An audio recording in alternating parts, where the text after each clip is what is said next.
thingamabobbers. You guys, do you know I have to use a step? 1, 2, 3. Did you know that? Did you know that? Because I'm short. Love it. I don't know what is going on, but good morning. We are so happy you are here. This is the day which we have been given. Let us rejoice and be glad in it. Amen! Good morning. My name is Amy Brunell. My pronouns are she, her. I'm a middle-aged white woman with glasses and wearing a black robe and a very festive hat, thanks to Reverend Sinclair. So good to be together this morning. I'm so excited about today, and I don't know what. I love the festive outfits too, y'all. That's awesome. Oh, by the way, a lot of you are asking me why I say y'all. I have no idea. Just letting you know. Okay. If this is your very first time at Unity Church-Unitarian, we are so glad you are here, and you are welcome. And if you have been here for decades, we still welcome you. Isn't that awesome? If you are joining us online, hi, onliners, so good. All right, everybody should wave, but I don't know if they can see you. Just wave like this. Yay, see, isn't that cool? Oh, I love that, okay. If you've come here to be spiritually nourished, you are welcome here. And whoever you are, whatever brings you here, wherever you are heading, know in this place, your gifts and your wounds are welcome. We hope you find that Unity Church to be a place that helps you find and keep your balance, and a community that inspires you to lead a loving life of integrity, service, and joy. Please, may I also mention Happy Hanukkah tonight. I did find a menorah at the secondhand store, I just want you to know. So set up your menorahs and let's light a candle tonight. Such a good season of light. Let us be grateful and joyful this morning as we have one heck of a time. Are you ready? Are you ready? I really need to see some enthusiasm today. Okay, please don't make me wear this hat for nothing. Okay? All right. Good morning.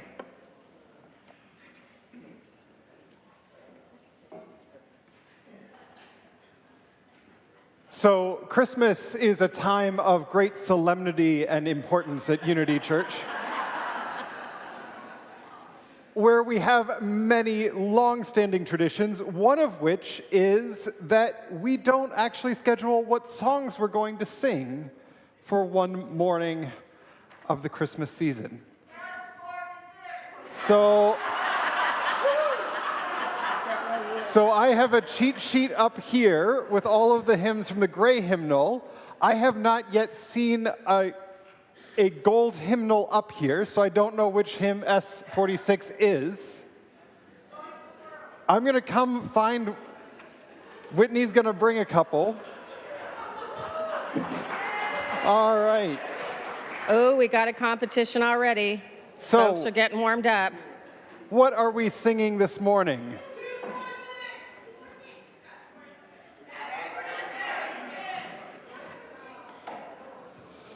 This is why there's a cheat sheet. 246 is O Little Town of Bethlehem. Is that the same? No. All right. Let's start with S46 in the gold hymnal. It is Joy to the...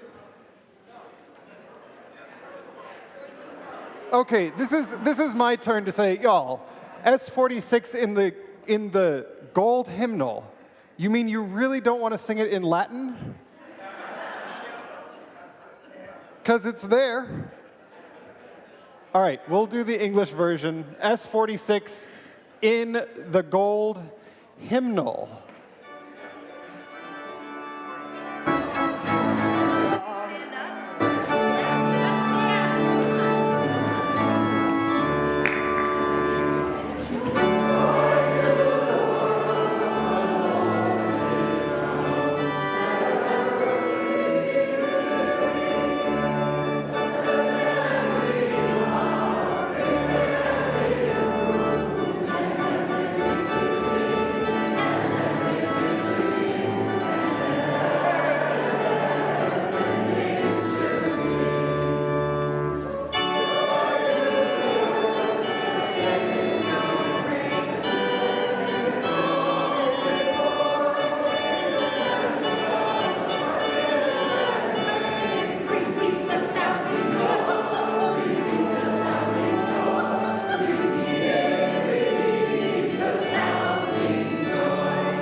231 is Angels We Have Heard on High.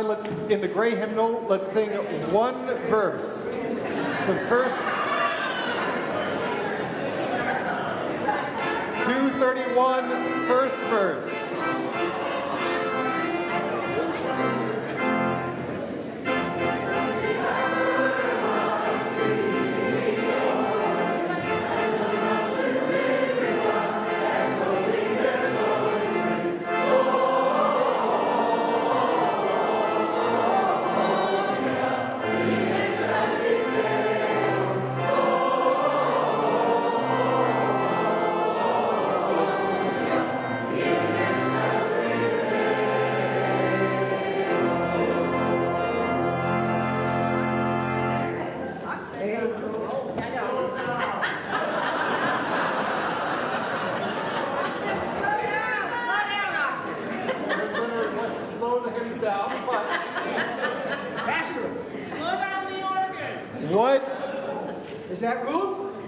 What is the next hymn that we are singing?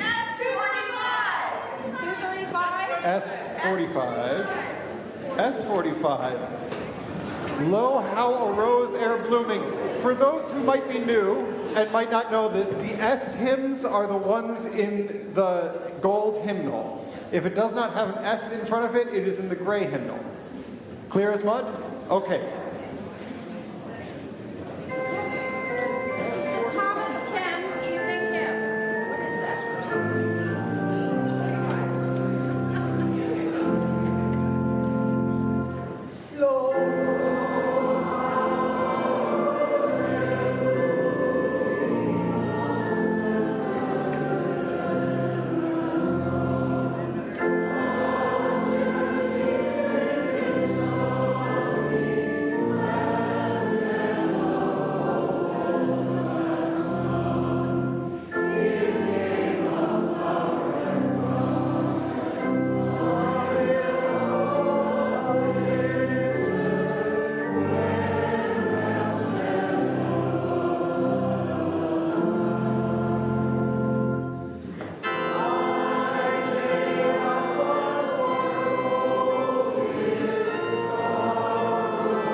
But before we sing it, there has been a request from the ushers that we have people coming in because it is hard to park right now. So if you would move towards the center of your aisle, we're going to have people coming in as we continue this carol shout. But we want to make room for them. If you were at Isaiah yesterday, a Baptist minister referred to the Holy Scooch, but did not refer to it as holy. So we here, the Unitarians, know what is holy, which is making room for other people to come sing with us. Okay, having scooted, the next hymn is 239 in the gray hymnal, Go Tell It on the Mountain. We'll do two verses.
then 237. What is it? 237, the first Noel.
Deck the halls.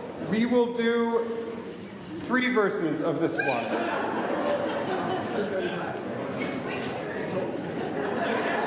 Oh, it's only 3. Oh, good. We'll do all 3 verses of Deck the Halls, 235, and the Gray Hymnal. There we go.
Okay.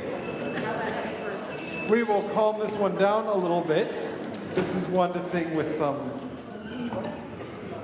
quiet, if such a thing is possible with these hats.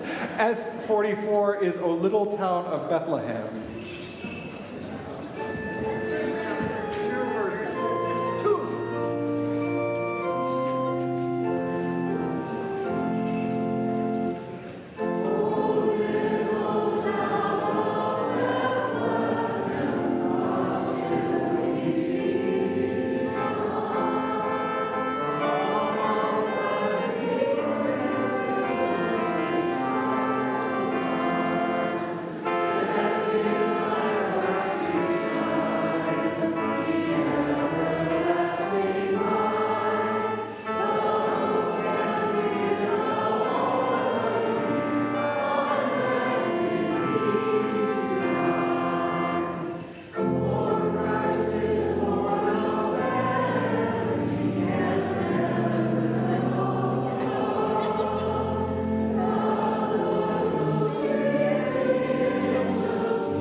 We did 226 last week.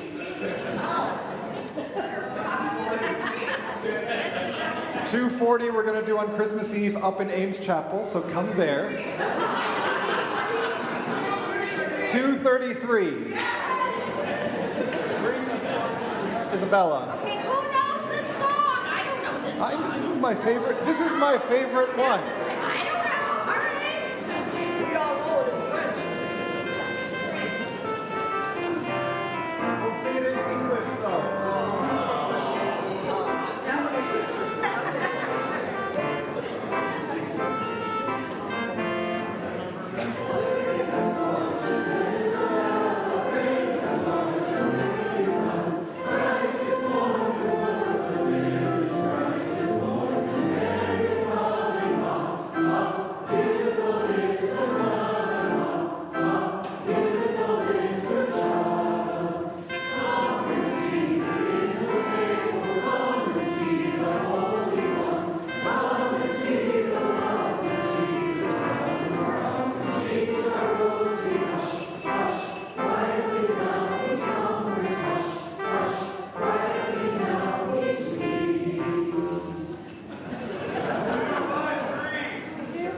We're going to end with 253, and this one we are going to sing in Latin. I am calling an audible on that. 253, the whole thing, and we'll call it an end there. They didn't teach me Latin. I don't know it.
Please be seated.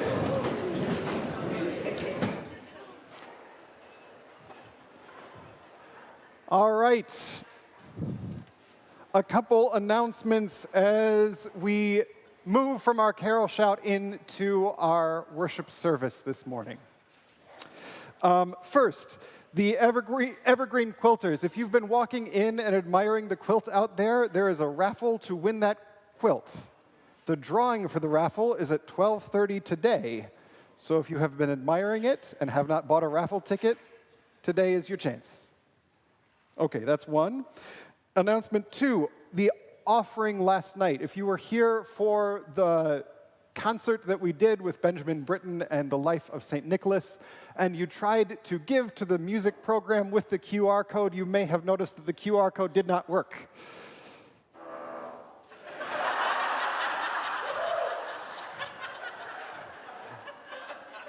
It is now working. So, if you still have your program, you can use that QR code to give. If you do not have your program, or if you are just moved by the spirit of the carol sing to give to the music program, there are programs with the QR code, I believe, at the welcome table and at a couple other places around the building this morning. Okay. Finding yourself at Unity. If you are visiting here this morning, or if you are a member who wants to know more about this congregation and how we do things here, Finding Yourself at Unity is our weekly program for visitors and folks who want to know more. It's in the center room after this service. The topic this morning is congregational care at Unity Church.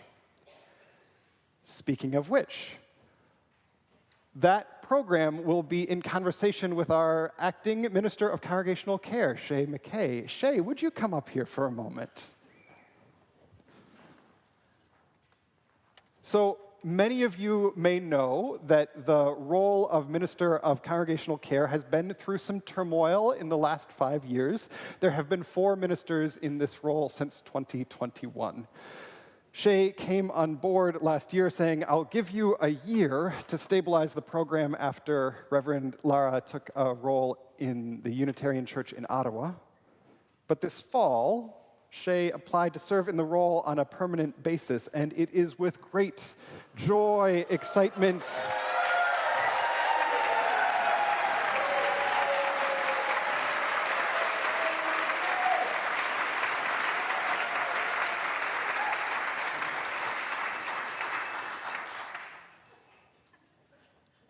You don't even know what I'm announcing.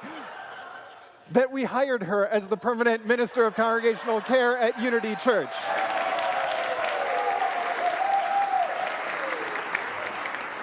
So one of the great joys for me this fall has been getting to work with Shay and finding in her ministry wisdom, insight, and joy and friendship.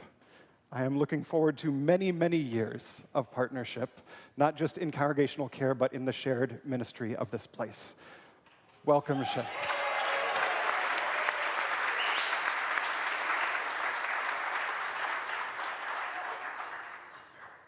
If you want to hear more, come to Finding Yourself at Unity, which I'm sure will be very, very small today. With that, let us take a moment to enter into worship with the ringing of our bell.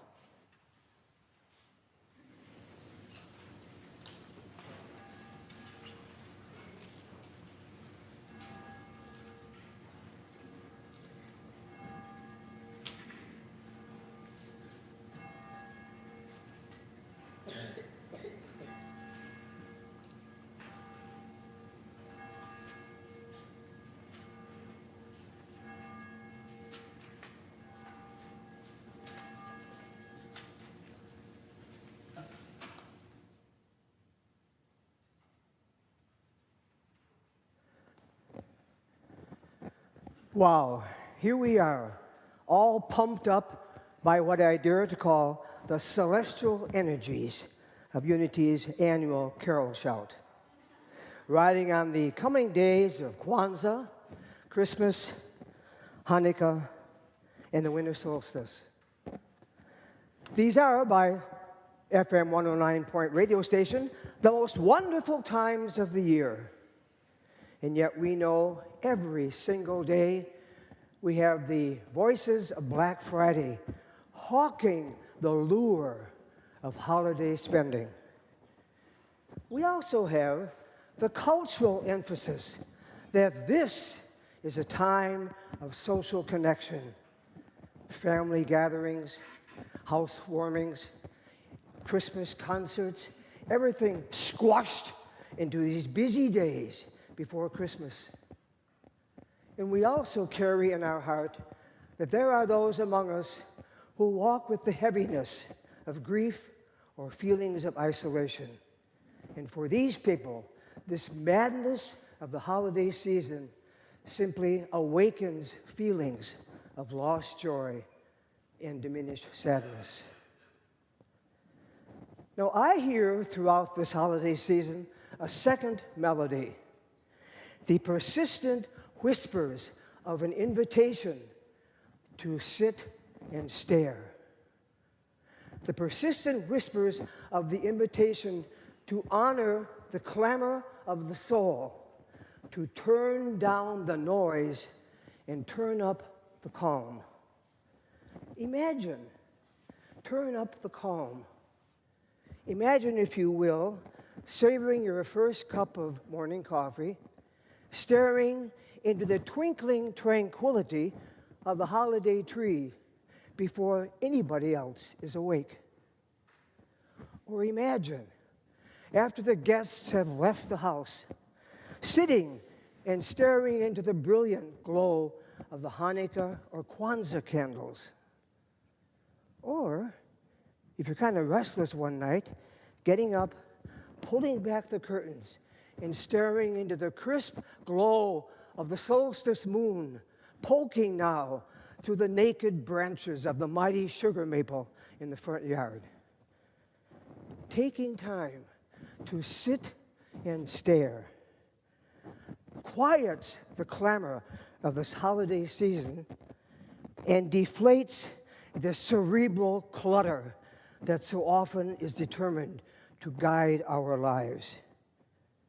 Taking time to sit and stare can open moments of peace and joy, lift us into the arms of our higher power, and maybe even momentarily lift us into the awe of feeling the vastness of simply being. Lifting, daring to step in the moments of sitting and staring. Moments that will sweep us into the sweetness of silence. Silence, that proven conveyor of joy, peace, and calm.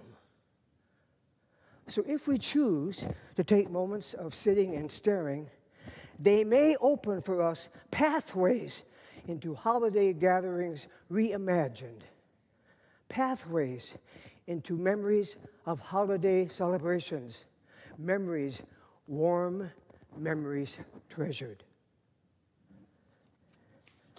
Our reading this morning comes from the Richard Vagamisi, I may be pronouncing his name, a Canadian Ojibwe author.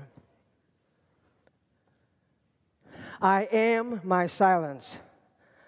I am not the busyness of my thoughts or the busyness of my daily actions.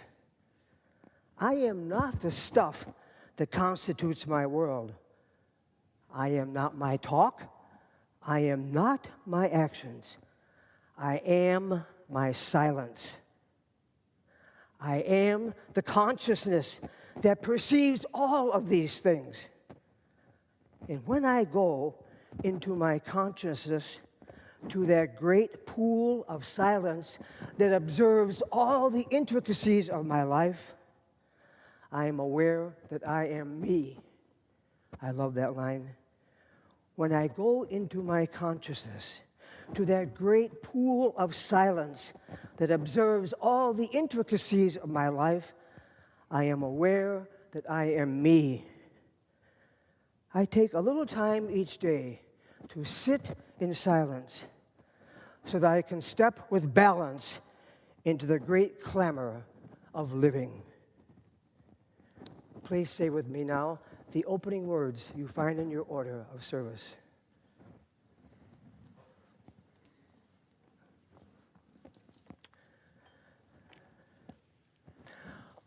We light this candle lifelines of faith, and the warmth of love.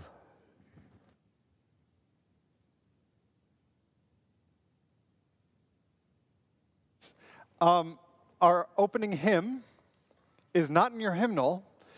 It is in your order of service. Would you please rise in body or in spirit and join in singing Santa Claus is Coming to Town? Thanks.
Because so much is happening in the service today, and so much joy. We have an abbreviated version of our embracing meditation, and still we come together to recognize the cycle of life and death, the circle of love, compassion, and witness that is at the center of this and every sacred community. Today I want to hold with deep care and compassion, and let us open our hearts to the Jewish community of Sydney, Australia. Pray for the 11 dead and 30 injured, their families, and all who are affected by the shooting that happened at Bondi Beach during the first night of Hanukkah. In this season, when communities are coming together to celebrate light, love, hope, and joy, let us renounce violence in all its forms. Let us speak against terror, against hate, against rhetoric that divides and demoralizes. When we are surrounded by messages of cheer and visions of carefree festivities, when that is not the reality of the world we are living in, either personal or global, let us remember that we are not alone. We are loved. As I say each Sunday, this beloved community is wide enough and deep enough to hold us, even when things are hard, especially when things are hard. If grief is overwhelming you this season, if anger and anxiety are what's real in you right now, please join us in Ames Chapel Thursday night at 7 for our Blue Holiday service. A time to name with community how difficult these holidays can be. And we hold with celebration and joy the delight of this season, the delight of all who come through our doors, those who came in this morning announcing the birth of a new grandbaby, those who are going to visit family. We celebrate because this is a house of joy, and laughter is how we know we are thriving. I invite you now today, as our prayer, to speak into this sacred space what is in your hearts, and let us sit for a moment in silence with those names ringing in our ears.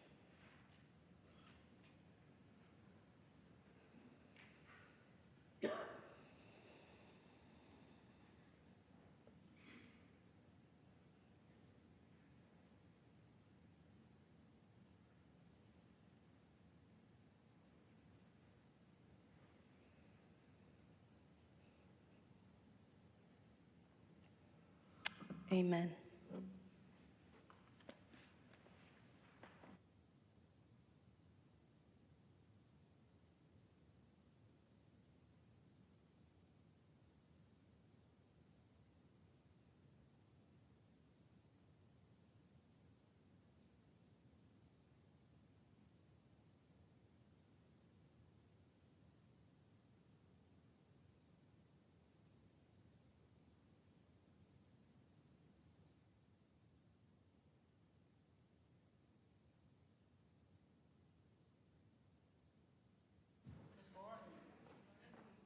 It's okay. There we go. We're coordinating.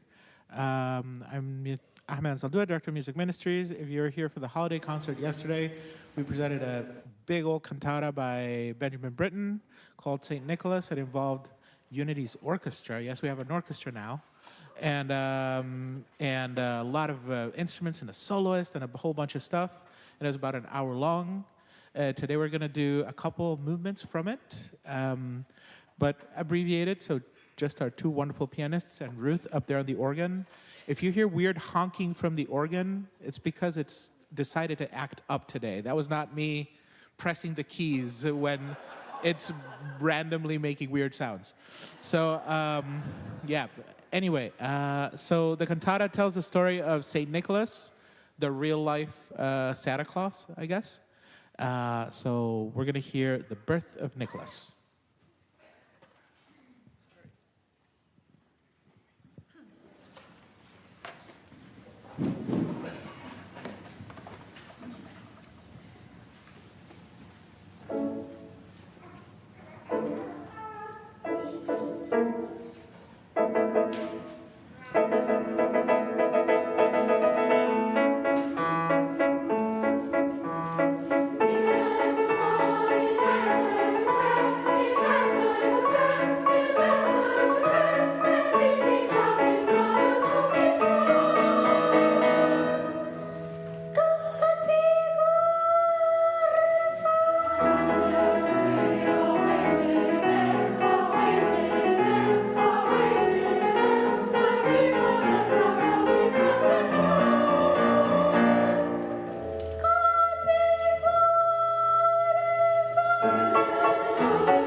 Be joyful during this holiday service. We started giving away our collection in 2006, as an attempt to show that we at Unity Church are credible partners in community well-being. Our collection today goes to the Highly Q Brown food shelf, which is just over here northeast of us, operating out of the Martin Luther King Center. Now know this, the food shelf has been going for 96 years, kids, 96 years. So far this year, the food shelf has served 22,300 people and passed out 470,000 pounds of food. The food shelf is open every day, Monday through Friday, from 9 until 5 p.m. And what you do is you call, you make an order, they fill it, and if you're 65 years old, they'll deliver it to your house. Okay, so please, give generous to this Highly Q Brown food shelf. And after all, it is the holiday season, so just toss your credit card into the basket. Will the ushers please come forward?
So there's this story that one time at a theology conference, Santa Claus punched a Unitarian bishop.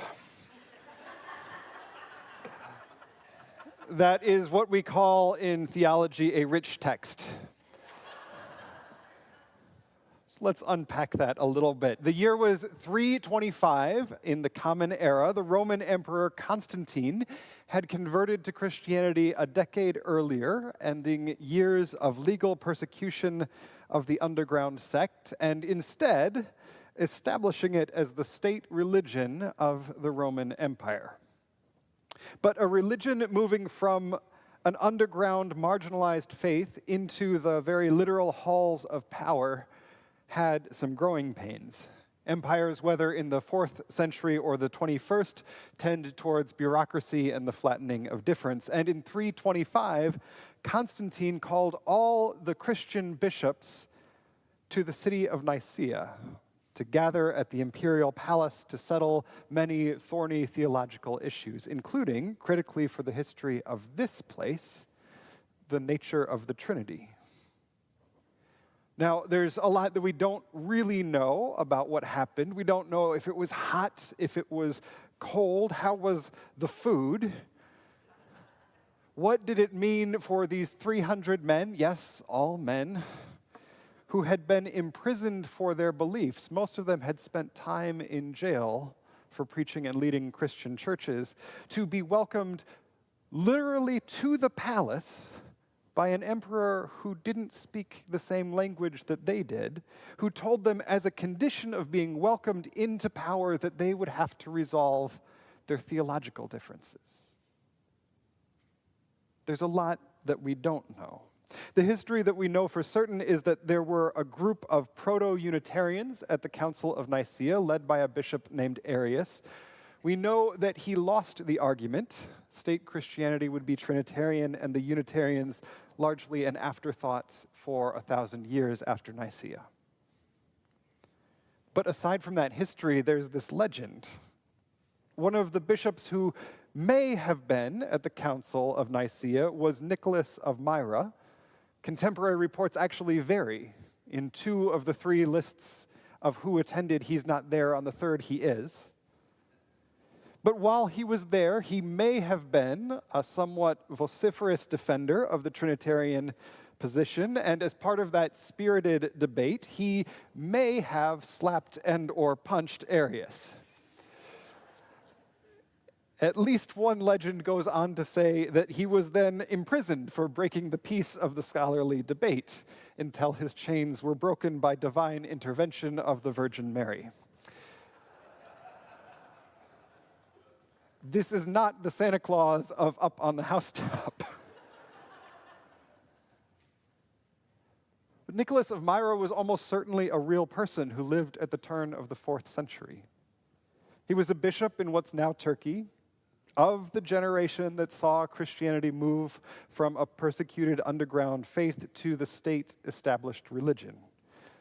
Even by the standards of the 4th century, he is exceptional in the number of miracle stories that surround his life and his tomb, from reanimating pickled children, yes, if you were here last night, you heard about that one, to calming storms at sea. The story that is most often connected to him is less a miracle than a story of generosity. It goes like this.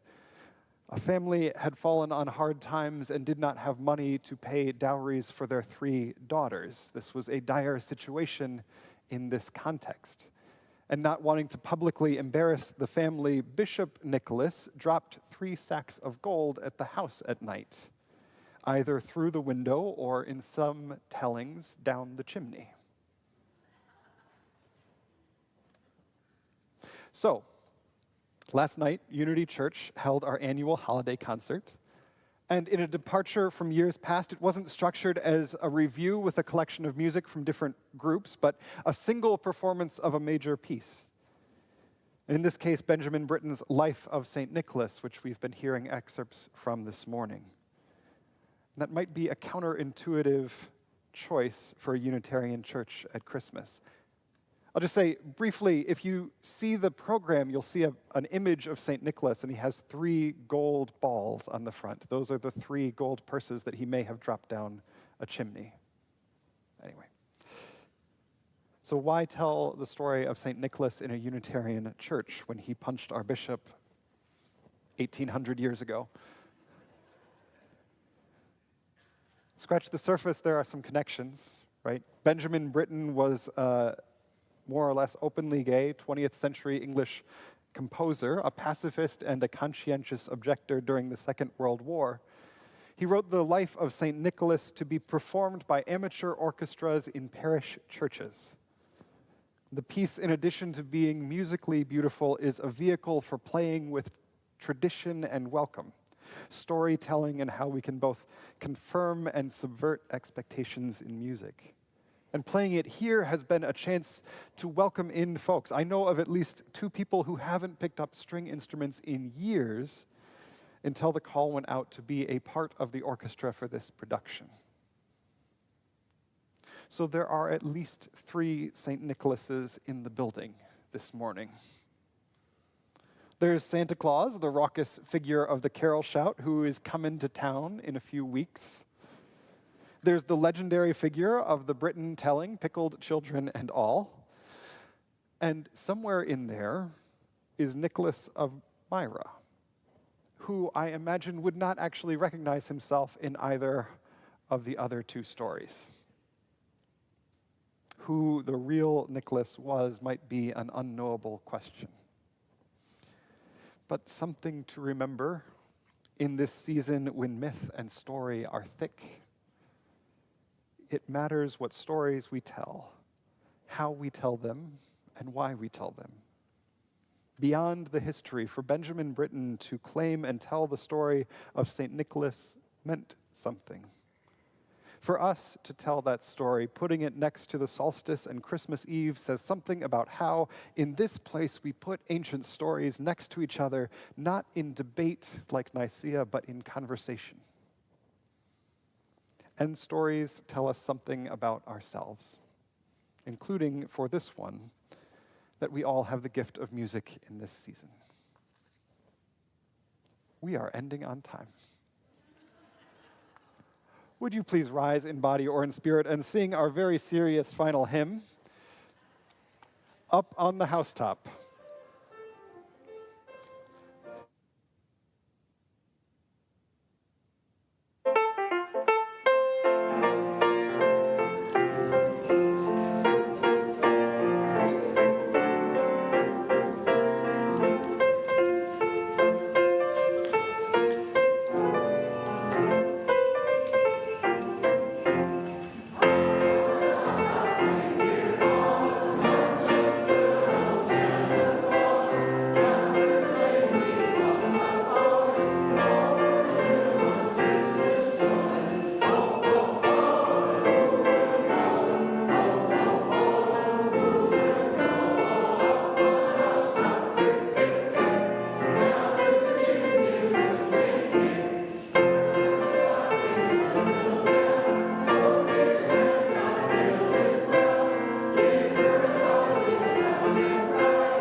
As we close this service, please hear this plea from a parent of a young child. Please do not give your grandchild a hammer and a bunch of tacks. Or a whip.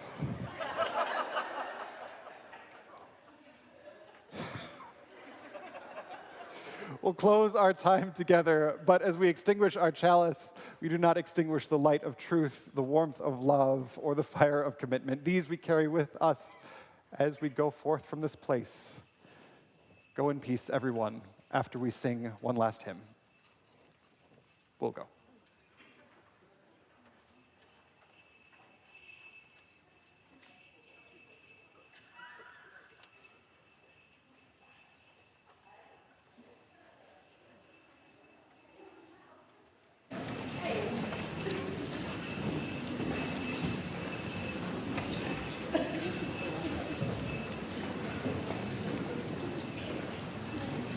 So the Saint Nicolas cantata includes two sections where the audience or the congregation is meant to join in and sing. This is the last hymn of the piece. If there's a hymn you know, you can probably sing it with us. So yeah.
Yeah.